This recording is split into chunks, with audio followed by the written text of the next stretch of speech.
Hello and welcome to the Smell of Glove podcast. I am St. Paulie D, aka Jungle Jim 67 on Twitter.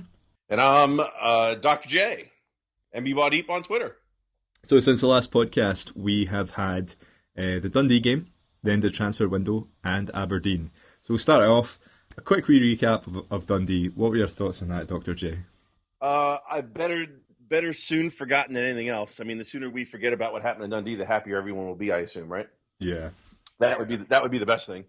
I guess a 1-1 draw. We got unlucky when with a ball at the far post and looked like McGregor went to kick it with his knee and he missed. So, I mean, what do you expect? It was a first goal. I remember sitting there watching it going, what the hell just happened?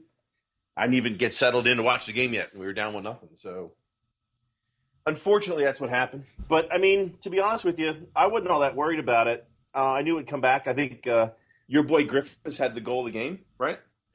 I was waiting for you to talk about that. I thought I was going to have to prompt you about Griffiths getting the goal, but Oh no.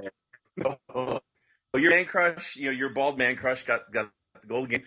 And I mean, no big deal. I mean, it was okay. I mean, the issue about that game was nothing to do with the game. It was more about Van Dijk not actually getting into the team for the day and being left out. And subsequently, some of the news that he was even asked to not even be around Lennoxtown last week while he was trying to figure out what he wanted to do. I thought that was kind of that to me that was more newsworthy than a 1-1 draw.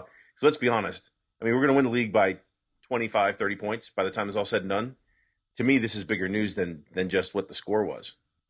yeah, I mean, I'm a big fan of Big Virgil, as you know. I mean, I don't think any Celtic fan on the field could possibly say that he's been a poor signing or whatever. You don't want to keep him unless they got an astronomical bid coming in.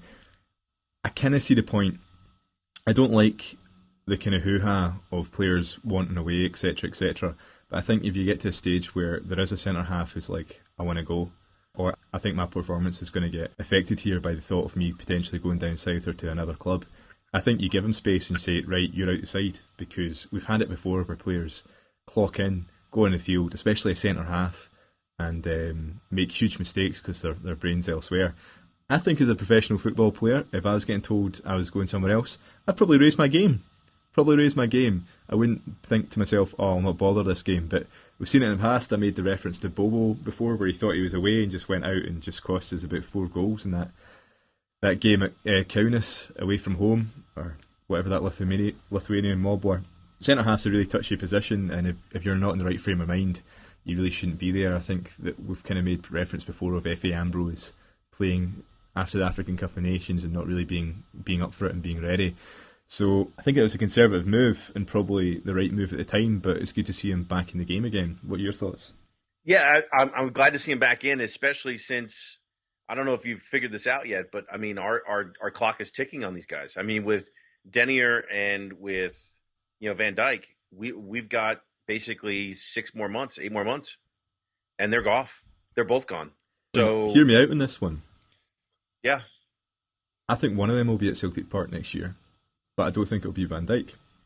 And that sounds ridiculous because obviously we only have Denier on a loan till next summer and we don't have the option to buy him. Let me ask you this. Do you think that Denier will be a first team regular at Manchester City next season? Bearing in mind that they have Vincent Kompany as one of their centre-halves who's going nowhere.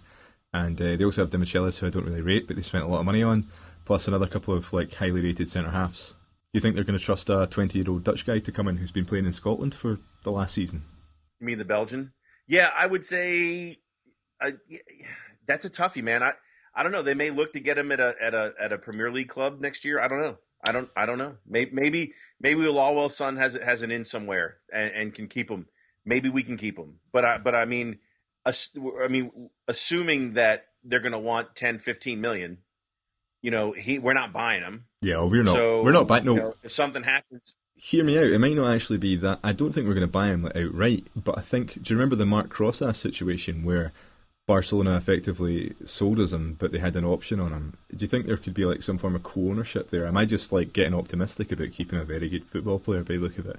But do you not think we could Well, I think He keeps scoring goals at home. You're being very optimistic. I don't think he's going to get in the Manchester City squad, so he's not going to start for Man City. He will go out on loan again next season to a club. Now, you're right. You'll probably get punted out to Sunderland or something like that after getting a good run of form with us. But Celtic isn't really a bad place for him to be, and I think he's probably going to be smart enough to realise that, and Manchester City will be smart enough to realise that. It's just if we can rub the money together to compete with the likes of, say, a lower Premier Division club like Sunderland or whatever, who will probably go in for him, maybe offer more money to Manchester City elsewhere. But there's an option of another year loan maybe, and maybe the option of like getting a kind of loan to buy thing or co-ownership. I wouldn't burn your bridges with Denier and say that he's definitely away, but it is a long shot, as you know. But so far, what are your thoughts on the guy? I think he's absolutely class. Oh yeah, totally, totally love the fact that he's working with a guy who's 21 or 22 years old, or was he 20? Was he just turned 23? I'm sorry, Van Dijk just turned 23. So I mean, maybe that's the deal. Maybe City leaves him at Celtic if Van Dijk leaves, and now all of a sudden he becomes the quarterback in the backfield. Because I mean, I personally think Van Dijk's going to be gone in January if we don't get out of the group that starts Thursday. But that just means Mulgrew's going to find a spot in there, and so I mean, Mulgrew and him together. Yeah, is he going to is he going to take more of a leadership role? Denier going to take more of a leadership role, not necessarily on the field over Mulgrew, but he is going to be the more physical center half of the two of them, and the speedier one. So I mean, maybe they leave him there so he can learn how to be able to to play quarterback in the back. I don't know. What height is Denier? I thought he was only like 6 foot, which is quite small for a centre half. Because is it just the case? He's a little bit shorter. Yeah, is it just the case he looks small because he's standing beside Van Dijk, who's quite tall, or is it the case where he's small? He also, to me, his upper body doesn't seem like he's filled out yet. Like we spoke about this before, he doesn't seem like physically strong, but he seems to have a really low centre of gravity. They kind of shrug players off the ball, which is good. He's got a bit of a. Gary Hooper always had that playing forward as well. That I always thought, where he wasn't the biggest type of guy, but he could really push guys off the ball with his kind of strengthen his legs probably. But yeah, I'd obviously like to have him. All right, so we're hoping to keep a hold of Denier. If that's possible or not, we'll find out next summer. But the transfer window did close, and this summer, after a slow start, we did actually end up bringing in a few players and shipping a few out. So we brought in Guidetti, Skipovic, Tonev, Wasako, Craig Gordon, Burgett. Am I missing anyone? Is that about it? I think that's it, isn't it? Yeah, not bad considering we didn't think we'd get anybody. Yeah. So before we talk about people moving in, let's talk about people moving out. We have shipped out Pukki and we have shipped out Balde. We've also sent out McGeoch on loan to Hibs, of all places. Hopefully he scores a ton against the Huns and keeps them down. But anyway, what are your thoughts on those boys going out? They needed to go. No, I have no problem with them leaving, and it's okay with me. I mean, hopefully, if I were to say with those two guys leaving, I think the tweet of the week that goes with the how can I put this? With the boy leaving, to me, the tweet of the week is somewhere in Belgium, a team's fans are celebrating the arrival of Amido Balde at their club. I mean, to me, that is an absolute riot. But listen, did you see the screamer he had the other day? Well, thing is, I think it's Celtic Quick News or whoever kind of overhyped it because they were like, "Oh my God, he scores a volley from 40 yards, wonder goal," and then I watched it. And the ball bounced up, and it was on a half volley, and he just lobbed the keeper, who was completely off his line from 40 yards. Well taken, can't take anything away from. He just took it as it came, but I didn't think it was a wonder goal. I wouldn't be like, "Oh my God, Amido Balde, we need him back." Okay, here you go. Really, an intermittent Jagan or Yaldi, or intermittent? You tell me which one's better. Okay. Goal from Guidetti for the U21s for Sweden, or Balde's goal. Which one did you think was a better goal? Guidetti. It was being able to get it up and down that way. That was a screamer. Baldy's was great. It was a good goal. Like it probably, if it was a Celtic goal, it would have been on the Celtic goal of the month thing, and probably would have won it or been at least the second best goal on it. But I don't think it was a wonder goal. I thought it was a reasonably well taken goal from far out when the keeper was fucking dreaming. But I don't know. Am I wrong? No, I think you're 100% correct. I thought Guidetti's goal was phenomenal. I think I seen on Twitter someone being like, "Oh my God, Guidetti, what a goal!" And then someone replied straight away and went, "Aye, but it was only in the under 21s game. It wasn't a full international. It was a free kick. It was a fucking free kick, man. It doesn't matter what level you're playing at. It's a free kick." I mean, am I? Oh yeah. What's going on with that? I mean, how could you possibly say it doesn't count because it's in an under 21s game? I could understand if he ran from the halfway line, skinning a bunch of players who were just crap, and being like, "Aye, they were nowhere. They didn't want anything to do with him." But it was a free kick, so they all count with a free kick. Oh man, listen, you could have put two goalkeepers in there. That ball was still going in. Right. Well, we'll move on to talking about Guidetti now because we've talked about. Sorry. I digress. I apologize for bringing up a jogging. But as far as the transfer window goes, I mean, I'm pretty happy. I think I think dare I say, Lawwell listened to or heard some screams, and now we have this huge logjam of people at the top of the pecking order for getting on the pitch, which isn't a bad thing. I mean, if you were to use the saying, iron forges iron, we got a ton of people that are going to be clamoring for game time. Yeah, we'll go back to that. I think we're going to speak a little bit later on about how we're going to accommodate all these players. But I think obviously it just goes without saying, getting Baldy out and getting Pookie out, Deadwood, really glad to get them out. McGeoch had seen his day as well. I think he'll probably find his level at playing for a team like Hibs or an Aberdeen or a Hearts or something like that. Talented young Scottish player, but he's got a touch of the Niall McGinns about him where he'll look great for everyone else, but he's just not really going to do it for us.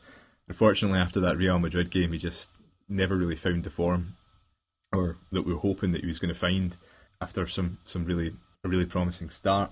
So the big thing on Twitter was, on transfer window deadline day, we signed Skupovic after thinking we weren't going to get him, and then we eventually got Guidetti as well, but we kind of agreed Guidetti first, and it seemed like we were going to ditch Guidetti. There was paranoia and conspiracy theories going about that we're deliberately screwing up the transfer, and it was all shite because we signed him. So I think a lot of people got it wrong regards the conspiracy theories for once Lawwell hadn't actually totally fucked us over. So I couldn't believe our luck signing two strikers on deadline day.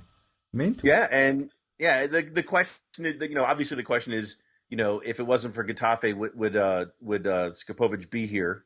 So, but I think it was, if we look at the two, Guidetti and Skupovic, if we look at the two, I guess we just roll that right into the conversation, even Tone for that matter, roll into the conversation about what happened at Aberdeen with a 2-1 win, and you got all three of those guys getting on the park. Yeah, so I was really excited. I think Aberdeen was the most excited I've been for a league game in a long time. Obviously, Aberdeen are a bit of a good team for SPL standards. Also, Ronnie hadn't had a win, so it was a really big game for us. Plus, the prospect of getting 3 new signings or 4 new signings on the field. I was actually surprised that Tonev played ahead of Osako. It sounded like Tonev had a bit of a groin injury, and obviously hadn't talk of him, obviously with his mum not being there, all that sort of thing. It sounds like he hadn't settled. So I quite liked Tonev, starting with Tonev. I thought he looked okay. I thought he looked quite sharp on the ball. He was moving about well, passing the ball well. Didn't do anything hugely of note, but didn't look out of place anyway. Looked all right. Promising start. Thoughts? To me, he's no different for me than if you put Griffiths out there on the left. I thought they would have played the same game. Really? I think so. I didn't see a difference. I didn't think he was. I didn't look at him and go, wow. I can't. Who? I didn't ever look at him and said, wow, who is Lee Griffiths? Yeah.